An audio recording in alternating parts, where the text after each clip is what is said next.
तो आज हम पढ़ेंगे रेक्टेंगल के बारे में। रेक्टेंगल बेसिकली ये 5th क्लास में हमें मिलता है पढ़ने को, और 5th में भी है, उसके बाद 6th में भी, और आगे चल के जो कम्पिटिटिव एग्जाम्स वगैरह होंगे उनमें भी ये बहुत फायदेमंद है। इस चैप्टर से क्वेश्चंस आते हैं। तो हम आज बेसिक से स्टार्ट करेंगे रेक्टेंगल के बारे में, और कोशिश करेंगे कि इसी वीडियो में रेक्टेंगल का ये पूरा टॉपिक हम अच्छे से कवर कर लें। तो आप देख रहे होंगे कि मैंने एक फिगर बनाया हुआ है इसमें ए बी सी डी। तो रेक्टेंगल क्या होता है? रेक्टेंगल में होता है कि जो आमने सामने के साइड्स होते हैं, जो अपोजिट साइड्स होते हैं ना, वो इक्वल होते हैं। यानी कि A D equals to B C and A B equal to B C. जो सबसे बड़ी साइड्स होती है उसको हम लेंथ बोलते हैं, यानी कि लंबाई। तो उसको हम डिनोट करते हैं एल से। यानी कि अगर इस फिगर में हम देखें तो हमारा लेंथ क्या होगा? लेंथ हमारा क्या होगा इस फिगर में? यानी कि A B and B C. और जो छोटी साइड होती है उसको हम ब्रेथ बोलते हैं, यानी कि चौड़ाई। तो ब्रेथ क्या होगा हमारा? A B and B C. Okay, तो इसमें हम बेसिकली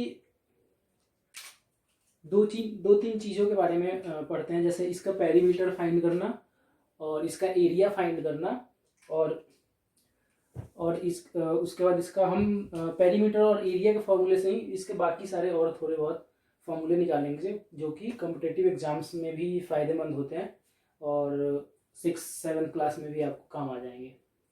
तो आइए देखते हैं।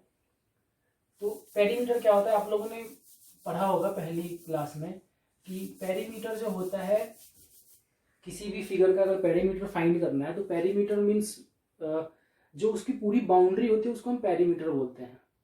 यानी कि अगर इस फिगर में मैं बात करूं कि इस फिगर का पेरीमीटर क्या होगा, तो इस फिगर में अगर मैं यहाँ से चलना स्टार्ट करूं तो यहाँ से जो मैं पूरी बाउंड्री चलूँगा और यहाँ तक वापस आऊँगा, तो ये हमारा क्या होगा? पेरीमीटर होगा। यानी कि अगर मैं पेरीमीटर, अगर इस फिगर के, इस रेक्टेंगल के पेरीमीटर को फाइंड करूं तो क्या हो जाएगा हमारा? A B plus B C plus C D और प्लस ए डी। यानी कि चारों sides A B, B C D and A D. तो हमने तो ए बी को हम क्या हमने ए बी को पहले भी देखा था, हमने क्या लिखा था ए बी को? तो ए बी को हमने क्या लिखा है? बी। बी सी को क्या लिखा है हमने? एल, क्योंकि ये इसका अपोजिट है, प्लस सी डी यानी ये इसका अपोजिट है, तो B and plus A D means L. अब टू बी है और 2l है, यानी कि 2b प्लस 2l। 2 हम कॉमन लेते हैं तो l प्लस b। ये जो हमारा फॉर्मूला होता है वो हमारा पेरीमीटर का फॉर्मूला होता है। तो इस पे हम क्वेश्चन देखते हैं। एक क्वेश्चन बनाते हैं इसके थ्रू। मान लीजिए मैंने एक फिगर दिया, आप लोग ट्राई कीजिए इस क्वेश्चन को और जल्दी से आंसर कमेंट कीजिएगा। तो मैंने अगर इसकी length they the 10 centimetre and इसकी ब्रेथ दे दी मैंने 8 सेंटीमीटर। अब इसका हमें पेरीमीटर फाइंड करना है। तो आप लॉन्ग टर्म से चलोगे तो यानी कि ऐसे आप लिखते जाओ सबको 10 + 8 + 10 + 8, और हमारे पास फॉर्मूला है तो हम क्या कर देंगे बस कि इसका वजह हमें निकालना है तो 2 × l + b। l हमारा क्या है? 10 प्लस b हमारा क्या है? 8। तो 2, इन दोनों को ऐड कर देंगे तो 18। तो हमारा कितना हो जाएगा? 2 × 18 हमारा हो जाएगा 36 सेंटीमीटर। ये हमारा हो जाएगा इसका पेरीमीटर। अब हम एरिया का फॉर्मूला देख लेते हैं इसका। तो एरिया क्या होता है? एरिया यानी कि रेक्टेंगल का जो एरिया है यानी कि इसके अंदर कितना ये पार्ट है, यानी इस फिगर के अंदर जैसे हमने पेरीमीटर देखा कि ये बाउंड्री पूरी, और एरिया में क्या होगा कि इसके अंदर कितना पार्ट है। तो इसको फाइंड करने के लिए हम कैसे निकालते हैं, तो रेक्टेंगल का एरिया होता है L इंटू बी। एल आप लोग जानते हैं लेंथ इंटू बी यानी ब्रेथ, लंबाई गुने चौड़ाई। तो हम इसी क्वेश्चन का देखते हैं, इसी क्वेश्चन पे निकालते हैं हम इसका एरिया। अगर हमसे पूछा है कि इसका एरिया क्या होगा तो हम एरिया निकालते हैं। तो लेंथ कितना है 10 सेंटीमीटर एंड ब्रेथ कितना है 8 सेंटीमीटर। तो 10 और 8 को करेंगे तो कितना हो जाएगा 80, और सेंटीमीटर सेंटीमीटर सेंटीमीटर स्क्वायर। यहाँ से भी हम देख रहे हैं सेंटीमीटर स्क्वायर, और कभी भी एरिया को जब भी हम लिखते हैं तो स्क्वायर यानी वर्ग के रूप में लिखते हैं। अगर मीटर होता है तो मीटर स्क्वायर, किलोमीटर होता है तो किलो, ऐसे हम लिखेंगे। तो ये हमारा हो गया इसका फॉर्मूला। अब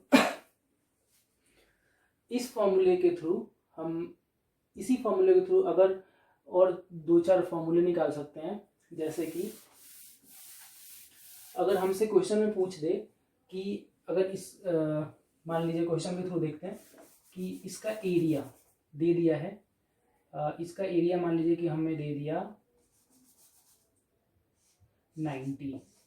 90 सेंटीमीटर स्क्वायर दे दिया एरिया, और इसमें पूछ रहा है कि b इक्वल टू क्या होगा, यानी ब्रेथ क्या होगा इसका। तो देखिए एरिया इज इक्वल टू क्या होता है L इंटू बी। अब इसी के थ्रू हम आप पुट की कर दीजिएगा तो उसके थ्रू मान, और इसको अगर हम और शॉर्ट में लिख दे तो b को हम इस साइड छोड़ देते हैं, L इसके साथ किसमें है मल्टीप्लाई में, तो L इधर जो भी होगा उसके अपोजिट उस साइड हो जाएगा।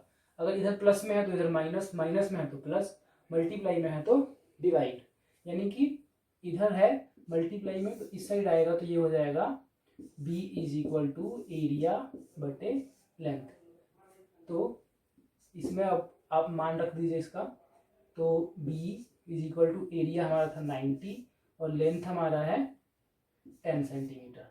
तो 10 से ये 9 टाइम्स में कट गया, यानी कि 9 सेंटीमीटर हमारा इसका ब्रेथ हो गया।